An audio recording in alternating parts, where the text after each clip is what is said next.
Hello friends, today we are going to learn forms of to have. मित्रांनो, जर तुम्ही माझे आधीचे व्हिडिओज पाहिले नसतील तर नक्की पहा जेणेकरून तुम्हाला हा व्हिडिओ समजणे सोपे होईल. चला तर मग पाहूया forms of to have.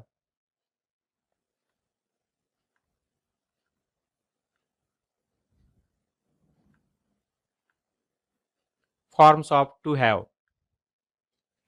Present tense forms of to have.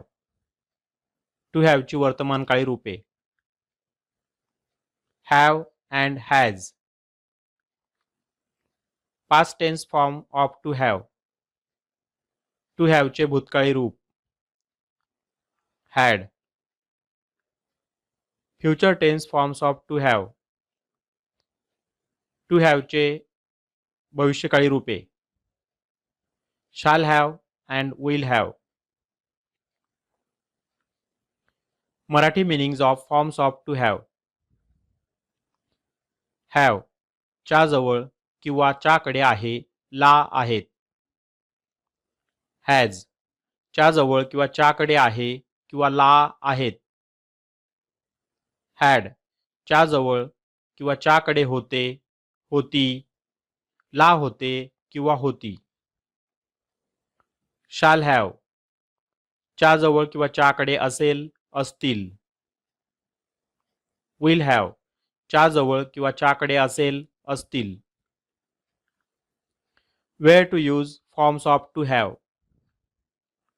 वर्तमान काळात ही, शी, इट किंवा सिंग्युलर नाउन्स नंतर हॅज वापरतात व आय, यू, वी, दे किंवा प्लुरल नाउन्स नंतर हॅव वापरतात. भूतकाळात I, he, she, it, you, we, they नंतर हॅड वापरतात. भविष्यकाळात आय, वी नंतर शाल हॅव वापरतात. ही, शी, इट, यू, दे नंतर विल हॅव वापरतात. हीच माहिती तक्त्याच्या रूपात पाहूया. प्रोनाउन्सचा स्तंभ बघा आणि टू हॅव किंवा हॅज यांचा स्तंभ बघा. I have, he has, she has, it has, you have, we have, they have. या ठिकाणी ही, शी, इट ही तृतीय पुरुषी एकवचनी सर्वनामे असल्यामुळे त्यापुढे हॅज वापरला जातो. प्रोनाउन्स आणि हॅड यांचा स्तंभ बघा. I had, he had, she had, it had, you had, we had, they had. म्हणजेच हॅव किंवा हॅज यांचं भूतकाळी रूप हॅड असल्याने दोघांचं रूप सारखं असल्याने हॅड वापरला जातो. प्रोनाउन्स आणि शाल हॅव किंवा विल हॅवचा स्तंभ पहा. I shall have, he will have, she will have, it will have, you will have, we shall have, they will have. स्तंभ जर नीट पाहिले तर आपल्या असं लक्षात येईल आय आणि वी यानंतर शाल हॅव वापरलेला दिसतो. How to make sentences with have and has. I have a pencil. He has a dog. She has flowers. It has a tail. You have storybooks. We have holidays. They have much time. मराठीत अर्थ पाहूया. माझ्याजवळ एक pencil आहे. त्याच्याजवळ एक कुत्रा आहे. तिच्याकडे फुले आहेत. त्याला एक शेपूट आहे. तुझ्याकडे गोष्टींची पुस्तके आहेत. आम्हाला सुट्या आहेत. त्यांच्याकडे खूप वेळ आहे. How to make verbal questions. क्रियापदाने सुरू होणारे प्रश्न कसे तयार करावेत. I have a pencil. Have या क्रियापदात डू हे सहाय्यक क्रियापद व हॅव हे मूळ रूप असते. त्यामुळे प्रश्न तयार करताना किंवा क्रियापदाने सुरू होणारा प्रश्न तयार करत असताना डू हे सहाय्यक क्रियापद आधी लिहावे, त्यानंतर आय हा करता योजलेला आहे, त्यानंतर हॅव हे रूप लिहून पुढील विधान जसेच्या तसे लिहून शेवटी प्रश्नचिन्ह द्यावे. शी हॅज फ्लावर्स. हॅज या क्रियापदात डज हे सहाय्यक क्रियापद व हॅव हे मूळ रूप असते. त्यामुळे डज आधी लिहावा, त्यानंतर शी हा करता लिहावा, त्यानंतर हॅव हे मूळ रूप लिहावे, त्यानंतर पुढील विधान जसेचे तसे लिहून शेवटी प्रश्नचिन्ह द्यावे. How to make negative sentences. I have a pencil. आपण पाहिले की हॅव या क्रियापदात डू आणि हॅव असतो. डू नॉट म्हणजेच डोंट. नकारार्थी वाक्य तयार करत असताना आपण सहाय्यक क्रियापदाला नॉट लावत असतो, त्यामुळे या ठिकाणी सहाय्यक क्रियापद डू असल्याने त्याला नॉट लावूया. त्याचं संक्षिप्त रूप तयार होतं don't. I don't have a pencil. I have a pencil. त्याचं नकारार्थी वाक्य तयार झालं I don't have a pencil. She has flowers. आपण पाहिले की हॅज या क्रियापदात डज आणि हॅव असतो, त्यामुळे डज हे सहाय्यक क्रियापद असल्याने त्याला नॉट लावला म्हणजेच डझंट झाला.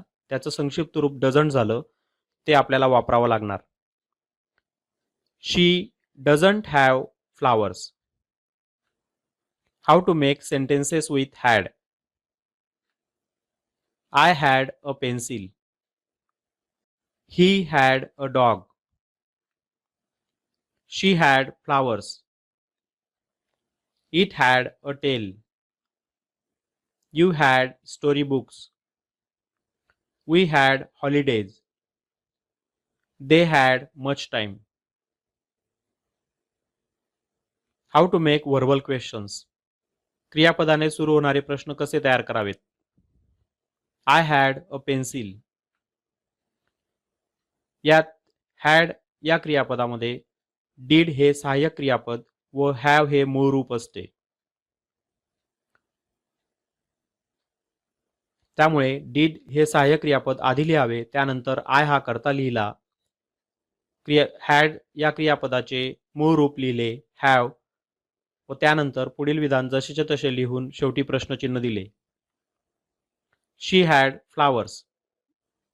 डीड हे सहाय्यक क्रियापद आधी लिहिले, त्यानंतर शी हा करता योजला, त्यानंतर हॅव हे हॅडचे मूळ रूप लिहिले, त्यानंतर पुढील विधान जसेचे तसे लिहून प्रश्नचिन्ह दिलेले आहे. अशा रीतीने आपण हॅडच्या वाक्यांचे वर्बल क्वेश्चन्स तयार करू शकतो. How to make negative sentences. I had a pencil. Did not, didn't.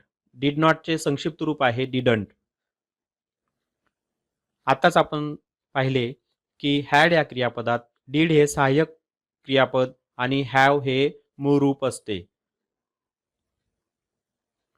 त्यामुळे I didn't have a pencil अशा रीतीने आय हॅड अ पेन्सिल या वाक्याचे नकारार्थी रूप तयार होते. She had flowers. She didn't have flowers. एक महत्त्वाची सूचना, हॅड या क्रियापदात डीड आणि हॅव असतात, त्यामुळे डीड लिहिल्यानंतर पुढे हॅड वापरू नये. How to make sentences with shall have, will have. I shall have a pencil. He will have a dog. She will have flowers. It will have a tail. You will have storybooks. We shall have holidays. They will have much time. How to make verbal questions.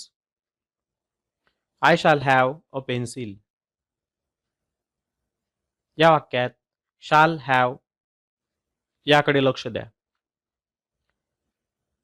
shall आधी लिहिला, त्यानंतर करता I लिहिला, त्यानंतर have लिहिला व शेवटी वाक्य जसे तसे लिहून प्रश्नचिन्ह दिलेले आहे. फक्त शाल आणि आय यांची अदलाबदल झालेली दिसते.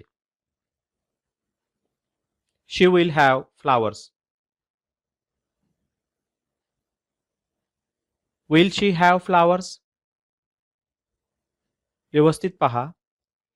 विल आणि शी म्हणजे वाक्यात कर्ता आणि विल यांची जागांची अदलाबदल झालेली बघायला मिळते. How to make negative sentences. I shall have a pencil. नकारार्थी वाक्य तयार करत असताना शाल नंतर नॉट लिहिला तर त्याचं संक्षिप्त रूप तयार होतं शांट. त्याचा आपल्याला वापर करावा लागणार. I shan't have a pencil.